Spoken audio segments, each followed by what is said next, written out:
আসসালামু আলাইকুম, সবাইকে স্বাগতম।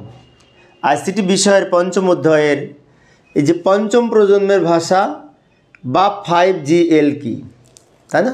তো পঞ্চম প্রজন্মের ভাষার ইংরেজি হচ্ছে ফিফথ জেনারেশন প্রোগ্রামিং ল্যাঙ্গুয়েজ, এবং এটাকে সংক্ষেপে বলা হয় 5GL, ফিফথ জেনারেশন ল্যাঙ্গুয়েজ। এবং এই পঞ্চম প্রজন্মের ভাষাকে আবার স্বাভাবিক ভাষাও বলে।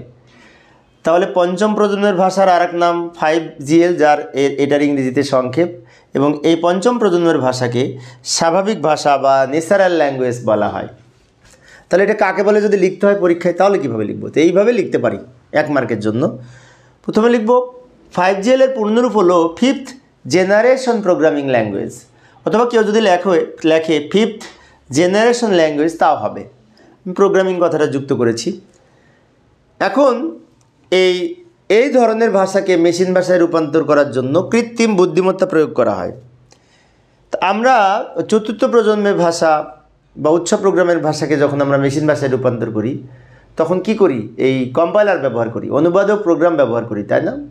কিন্তু এখানে অনুবাদক প্রোগ্রাম হিসাবে কৃত্রিম বুদ্ধিমত্তা বা AI কাজ করে, আর্টিফিশিয়াল ইন্টেলিজেন্স। তাহলে পঞ্চম প্রজন্মের ভাষার সাথে কৃত্রিম বুদ্ধিমত্তার সম্পর্ক, বিষয়টি খেয়াল রাখবো।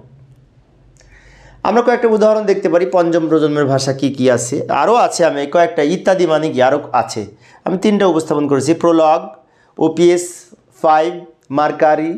তো এগুলো কিন্তু ফিফথ জেনারেশন ল্যাঙ্গুয়েজ বা পঞ্চম প্রজন্মের ভাষার কয়েকটা উদাহরণ। তো প্রিয় শিক্ষার্থী বন্ধুরা, আমি শিক্ষার্থীদের অনুরোধে অল্প অল্প করে আলোচনা করি। তো যদি আসে 5GL কি, তাহলে এটুকু লিখলেই হবে।